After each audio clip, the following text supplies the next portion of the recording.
What's up, VC? How we doing there? Yeah, I'm back at it. I was away for a bit, and I was just trying to make time to get Vinyl Tag out the way. By the time this video's up, that will be posted, if I'm not mistaken. That was last night, and today is today. So sneaking out a video before I head to work. Sleepy face, tired eyes, but let's be prompt, because why am I being prompt? Why am I trying to get this done? I hate sitting on records. As far as, if someone sends me a gift, I feel obligated to acknowledge said gift. Let me turn down the music in the background. And so some of these are recent, and some are not terribly old, but I've had just long enough where I haven't been able to shoot a video, and I like to capture a surprise if I can. And so this video is for me to open things and acknowledge my friends in the vinyl community that were nice enough to show me some things. So this is just a mixture of mail time. So what's in the background? This is psychedelic light. Everything now is considered psychedelic, and I would say this is more just folk rock.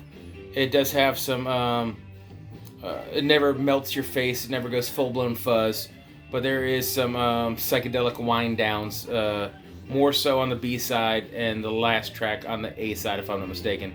This is probably going to fade out, and there'll be silence in the background eventually, because I'm kicking it, and there's already, when I was getting ready for the day, there's already the A side playing. I'm on the B side as we speak. This is a repress I figured we'd show, because recently I found this in record stores in sale bins, and if this is your kind of cup of tea, you might dig it. Butch Trucks was in this band. Went on, their second album is kind of also known as, was it Greg and Dwayne, or Dwayne and Greg? The 31st of February, this is their first album. Their kind of official second album, people view it differently, is Dwayne and Greg. And the band parted ways. They had ties to a bunch of different stuff, but the Allman Brothers would be most prevalent. And then, like I say, Butch Trucks was a founding member of the Allman Brothers band from this band, the 31st of February. So, what's going to spawn this, we'll start off with a little mail time, and then we'll get into some random gifts, is that I was hanging out with Frank at Pharmacy Records recently, and we're shooting the breeze, and he actually found this record cheaper than I can get it online. So he hooked me up and then tried to upcharge me. This early 70s, hard and heavy, also kind of psychedelic-esque. Everything is psychedelic now. This self-titled Irish Coffee is a cool album. If you want to hunt it down on eBay, I would recommend it. This will probably be a spin in the near future. Haven't even split it yet. Just got this. So that mail time is going to segue into some other mail time. A friend of mine in the vinyl community is pretty crafty. I got an Amazon box. I don't Amazon. I eBay. And I didn't know if it was a late Christmas gift or whatever, and so it just said for Eric Weinbetter. And I opened up the much bigger box that was surrounded by bubble wrap and everything, and I said, I'm just going to save this to open on camera. And I went ahead and opened it, because unfortunately, Amazon, I've received a few things as gifts from Amazon. This is the first time I've ever done this. It says right here, on the box with stickers, I wasn't trying to look, but it says, Killer Be Kind by Samantha Fish. And as soon as I did that, as soon as I received that, I knew who it was. A friend of mine in the vinyl community, a super good dude, everyone's got to love, Dolphin Dale, we've gone back and forth on liking the artist Samantha Fish. She's all sorts of a rocker, and she's one of those chicks that's so cool, not that she isn't attractive anyways, but it's even more attractive by the fact that she's just a go-getter in the rock realm. So, really dig Samantha Fish. Cool business. I wish the surprise was caught on camera, but unfortunately, Google ruined it with their, not Google, Amazon, maybe, I don't know, maybe it's all under the same umbrella. Everything seems to be linked and affiliated nowadays. But, that's that. The surprise is ruined, but nonetheless, a super cool gift. Totally by surprise, never hit me up for my address. He was sneaky and crafty. I actually respect and appreciate that. But my friend Dolphin Dale hit me up with that gift, and it is much appreciated. Also via email, Brother Rod, the Happy Hippie in Tennessee, another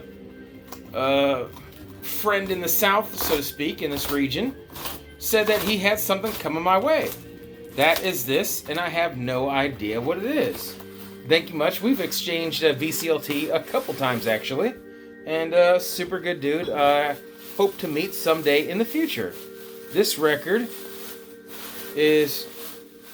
One second. This is a protective sleeve. I'll show it to you the same way I'm finding it. I don't know what this is by the back jacket other than it's intriguing. Oh, dude, that's super... How do I not know this back jacket? You know why? Because the only way I have this is on cassette.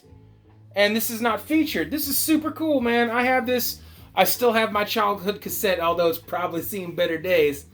This is really cool because one of the things that I'm replacing on vinyl that I used to have on other forms, other platforms, is the Grateful Dead. Dude, super cool, man. That's awesome. This is I'm about to step out for work as soon as this video is done. So it's just done. I went to bed last night, I crashed. I didn't even finish my beer from when I was filming Vinyl Tag. I was just out, and I'm a little tired right now, and short on time. But either post-work or the next day prior to work, this is going to be a spin in the near future. Super happy to have that, man. That's all sorts of awesome, man. Rock on.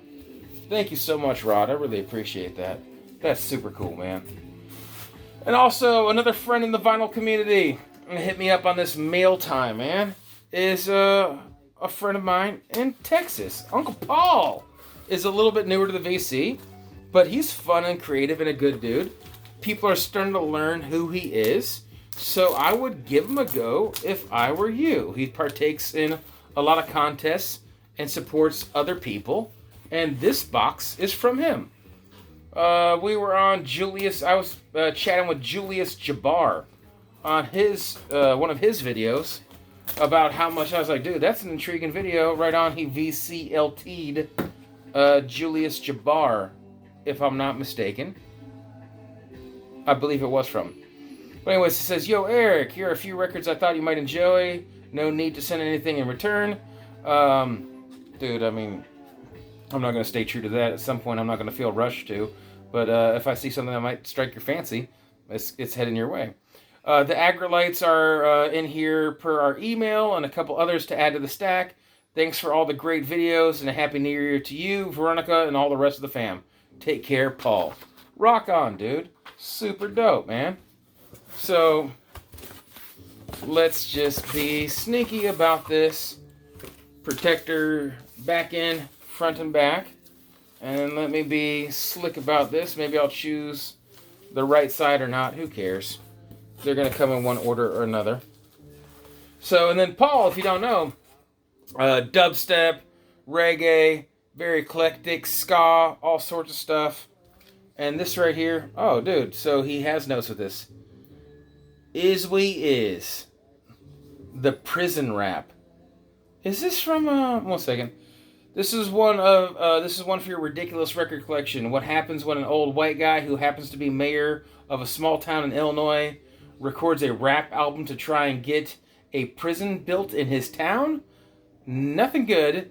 And for the record, they didn't build a prison. You can watch the story of this on your on YouTube if you're really bored. I will be that bored because this album cover is fantastic. And you know what I'm going to do? In order to preserve the integrity of this is still sealed. This is priceless. Is the prison rap. I'm going to sneak this on the backside and keep it forever. That's super neat. Weird oddity. If I'd opened this earlier, I would have maybe had this as my novelty record for Vinyl Tag 2020. As it is, the next thing in the lot is exactly what we discussed. Try to open this without damaging. This Agrolites, I thought was all sorts of intriguing. If I'm not mistaken, without reading his letter first, is California-based reggae. This is a 6 studio record from the Agrolites, LA's answer to dirty reggae. Gritty, soulful, Jamaican-influenced tunes, both instrumental and vocal. This is their best output since 2009, when they released a Reggae Hit LA, which will be a good recording to check out if you're into this. Their first two records, Dirty Reggae and The Acolytes, are even better. So, super cool, man. This gives me a new wormhole to go down, so to speak. Once again, switch to the back. Really appreciate this. Reggae now. Awesome, awesome. Everything else is a surprise. And an artist I'm very familiar with, which is Clarence Carter, Swinging for My Supper. So I am familiar with Clarence Carter, but something I've always just listened to, streaming on the radio, etc. This has Messing With My Mind. Thinking I ain't. Sweet Feeling. Super cool, man. Rock on. There is a plate of fried chicken and green beans and biscuits. So he's having a grand old time. He's ready for company. Big C Records in a MoFi sleeve. And this one happens to say, as the B-side cuts out, this is for your ridiculous album cover collection. Clarence Carter with Singing for My Supper. If I brought my keyboard to the family dinner table, I'd be asked to leave. I picked this one up because you can clearly tell that the green beans on the table are of the canned variety. And my friend appreciates and enjoys some canned goods. So we're all sorts of random. And we're doing all right because I'm right at about 12 minutes. And your boy has been known to go long. So happy weekend. Good luck to you if your team is in the playoffs or has a season underway. Whatever. Sports jargon. Offend people. Rock on. Hang 10. Peace. All that jazz. Y'all take care. Love you to death.